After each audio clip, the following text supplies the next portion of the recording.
जय श्री राम मित्रों। यहाँ से 13वें सत्र का हिंदी अनुवाद प्रारंभ करेंगे। यह इस प्रकार है। वर्तमान वसंत ऋतु के बीतने पर जब पुनः दूसरा वसंत आया, तब तक 1 वर्ष का समय पूरा हो गया था। उस समय शक्तिशाली राजा दशरथ संतान के लिए अश्वमेघ यज्ञ की दीक्षा लेने के निमित्त वशिष्ठ जी के समीप गए। वशिष्ठ जी को प्रणाम करके राजा ने न्यायतः उनका पूजन किया और पुत्र प्राप्ति उद्देश्य लेकर उन द्विज श्रेष्ठ मुनि से यह विनय युक्त बात कही। ब्राह्मण मुनिप्रवर, आप शास्त्र विधि के अनुसार मेरा यज्ञ करावें और यज्ञ के अंगभूत अश्व संचारण आदि में ब्रह्म राक्षस आदि जिस तरह विघ्न ना डाल सके वैसा उपाय करें। आपका मुझ पर विशेष स्नेह है। आप मेरे सहृदय अकारण हितैषी गुरु और परम महान है।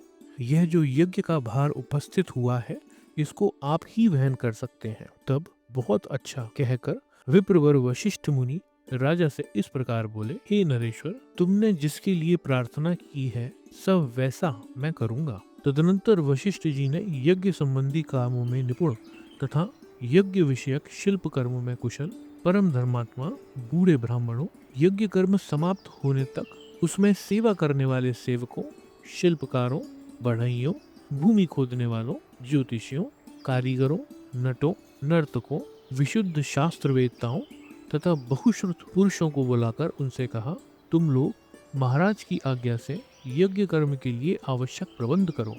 शीघ्र ही कई हजार ईंटें लाई जाएं।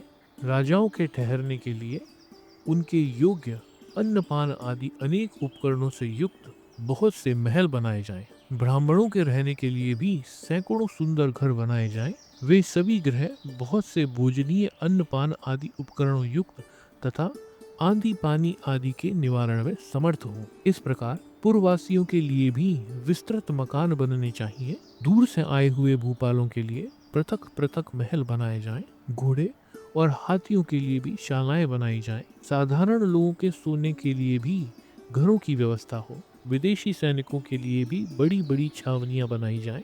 जो घर बनाए जाएं उनमें खाने पीने की प्रचुर सामग्री संचित रहे। उनमें सभी मनोवांछित पदार्थ सुलभ हो तथा नगरवासियों को भी सुंदर अन्न भोजन के लिए देना चाहिए। यह भी विधिवत सत्कार पूर्वक दिया जाए, अवहेलना करके नहीं। ऐसी व्यवस्था होनी चाहिए जिससे बाकी वर्ण के लोग भली भांति सत्कृत हो और सम्मान प्राप्त करें। काम और क्रोध के वशीभूत होकर भी किसी का अनादर नहीं करना चाहिए। जो शिल्पी मनुष्य यज्ञ कर्म की आवश्यक तैयारी में लगे हों, उनका तो बड़े छोटे का ख्याल रखकर विशेष रूप से समादर करना चाहिए। जो सेवक या कारीगर धन और भोजन आदि के द्वारा सम्मानित किए जाते हैं, वे सब परिश्रम पूर्वक कार्य करते हैं। उनका किया हुआ कार्य सुंदर ढंग से संपन्न होता है। उनका कोई काम बिगड़ने नहीं पाता। अतः तुम सब लोग प्रसन्नचित्त होकर ऐसा ही करो। तब वे सब लोग वशिष्ठ जी से मिलकर बोले, आपको जैसा अभीष्ट है उसके अनुसार ही करने के लिए अच्छी व्यवस्था की जाएगी। कोई भी काम बिगड़ने नहीं पाएगा। आपने जैसा कहा है हम लोग वैसा ही करेंगे, उसमें कोई भी त्रुटि नहीं आने देंगे। तदनंतर वशिष्ठ जी ने सुमंत्र को बुलाकर कहा, इस पृथ्वी पर जो जो धार्मिक राजा, ब्राह्मण, क्षत्रिय, वैश्य और सहस्त्रों शूद्र हैं, उन सबको इस यज्ञ के लिए निमंत्रण दो। सब देशों के अच्छे लोगों को सत्कार पूर्वक यहाँ ले आओ। मिथिला के स्वामी शूरवीर महाराज जनक सत्यवादी नरेश हैं। उनको अपना पुराना संबंधी जानकर तुम स्वयं ही जाकर उन्हें बड़े आदर सत्कार के साथ ले आओ।